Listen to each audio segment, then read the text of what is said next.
Hi, I'm going to be reviewing the Lost Beanbag. Before I do that, I'll just put into context why I got it, what kind of waves I was expecting to ride on it. Um, so I had the Lost Puddle Jumper, the LibTech. That was bought as a proper groveler. I was expecting to ride that in really small waves, kind of just below waist high. As a bigger guy, I found it quite hard to get that going in smaller waves. I think that's kind of a common thing, really. Bigger, heavier guys find it harder to get performance-ish boards or smaller boards going in smaller waves. So it didn't work in the tiny waves as well as I wanted, but the puddle jumper was good, you know, above waist high really, up to about head high. It was a really good board, but I just started riding more high performance boards, and it just didn't have the performance that I was looking for. I thought if the only waves this is going in is, you know, above waist high, almost kind of daily driver type of size waves, I might as well get something that performs a bit better. So I got rid of the puddle jumper, and got two boards either side of it. I've got the beanbag, and I've got a Lost Uber Driver XL on the way as well, to go the other side of that. So that's to fill the gap in the kind of daily driver, you know, waist-ish, chest-ish high, so just over head waves. So this was intended to be a grovel board, and so when I got this, I'm still waiting for the Uber Driver. So I've basically had my performance shortboard, or this, or a step up, but we've not had any solid swell. So yeah, so I started taking this in on days where I would have been on the Uber XL or the puddle jumper when I had it. So my first surf on this was my local beach break. One of my local beaches is quite a nicely shaped, hollow, fast breaking wave. I think it was a Dawny the first time I took it in. Couldn't quite see what the conditions were like. I had my shortboard and this in the car. I took this in thinking the waves were a bit not as good as they were. It turned out to be a bit better, shoulder high plus, quite punchy. Beach at the moment is closing out a bit, so you're not really getting many long rides, but I got my first kind of initial feeling for the board, and instantly, straight away, I noticed the speed on my first wave, straight away, super fast, and especially on quite a steeper wave, really fast down the line speed. Slightly different type of speed to the puddle jumper, I found. I found the puddle jumper's got a bit more squirt to it. Feels a bit more electric, I don't know how to word it, but this has got the speed, but it just doesn't have that kind of fizz to it. I'd say this is faster, it just has a different feeling. I'm not sure if that's the bottom shape. This has quite a lot of V running right through the bottom of it. The puddle jumper has possibly single to double, or maybe single all the way through, but anyway, it's got quite a lot of concave. So the difference in bottom contours, I think, was a bit of an adjustment. So on this beach break, really fast down the line, I'd say now, although they were quite short rides because it's sand's rubbish there and it's closing out, even a couple of waves attempting to come off the top, obviously as it's such a flat board, there's hardly any rocker there at all, so it just doesn't fit into the pocket really. So really that's not what it's designed for, it's not what it's intended for, and it doesn't really work like that. But instantly the speed was something that I noticed. Again, taking it in, we had a few more days around a similar sort of size, maybe waist to shoulder high, I'd say. So not proper grovel waves, but smallish waves, different beaches, so some with less power, slightly more slopey waves.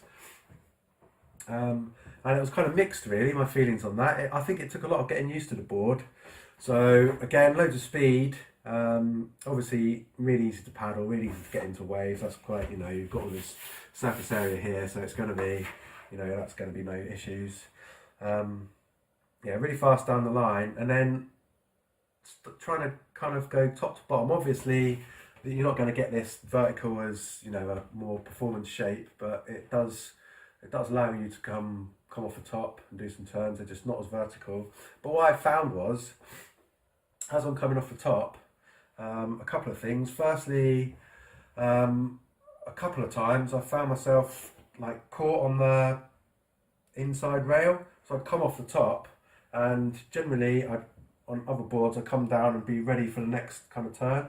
On this I'd come down and still be on my heel edge, if that makes sense. On my front side I'd come up and be stuck on my heels, and I also felt racing down the line a couple of times, I was, you know, I'd be racing down, going to do a top turn, and found myself more on the heel edge, which is something I'd not really experienced before. I put that down to a couple of things. Obviously, I'm not a shaper, and you know, I'm not going to pretend I know all the different characteristics of this board, but I personally think that could be attributed to the width of the board and the V running all the way through. So I think there's quite a lot of V for the nose, as I understand it. It kind of stops around the middle, so you kind of can't really feel as much V here.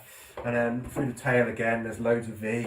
And the reason he's done that, as I understand it, is to make the rail-to-rail transitions more easy on such a wide board. So this is 23, which is probably the widest board I've had. So you need the V in there. Down the line speed as well, you do have to work it. So it's not the kind of board where it's going to do all the work for you. It is fast, but you have to put the work in and really get the board moving to generate the speed. But like I say, once you generate the speed, it is a very fast board. Especially I've been riding it as a quad at the moment. I have been tempted to ride it as a thruster. I don't currently have a thruster set of fins, so I might do a follow-up review on that when I experiment. I'd also like to experiment with fin shape as well and try a less rate fin, so it maybe go more kind of top to bottom, and reduce a little bit of speed, which you don't need as much. So I might start experimenting with fins if I get a chance. Obviously, when you start experimenting with fins, you're looking at, you know, a bit more cost. So I'll see there may be a follow-up video for this. Well, small wave. So the reason I got it, I did have a few. So far I've had quite a few sessions in wide, say, gravel waves. So, you know, waist and below, some weaker, some with a bit more shape to them, and for that it works really well. It does exactly what I thought it would do. Pedals in easy. Once you're up on the wave, again, you have to really put the work in to get it to generate speed, but it does. I find this much easier to surf in really small gravel waves than, for example, the puddle jumper as a comparison. So it's the job I bought it for. It's doing the job I wanted for in slightly better conditions. I'd say, yeah, it's tough. And I find it as well. Sometimes a few manoeuvres it would just stop. Like if I do a big roundhouse, I come back off the whitewash, and it's just stopped. Instead of, I'm used to kind of still having the speed when I come back round. This, you do the roundhouse and it's just stopped, and you have to really kind of move around a lot to get it going again. I can't remember when else I maybe coming off the top or something as well. I know 2 or 3 times I found the board just has lost its speed in some manoeuvres. But yeah, if you want something in slightly better waves that just goes down the line and you just want to clip the lip a little bit, then this is ideal. But yeah, if you're doing more, you know, vertical progressive turns, for me personally, I think it's too wide and there's too much V, and that's kind of hindering the performance there. But yeah, smaller waves, ideal. So that's a lost bean bag.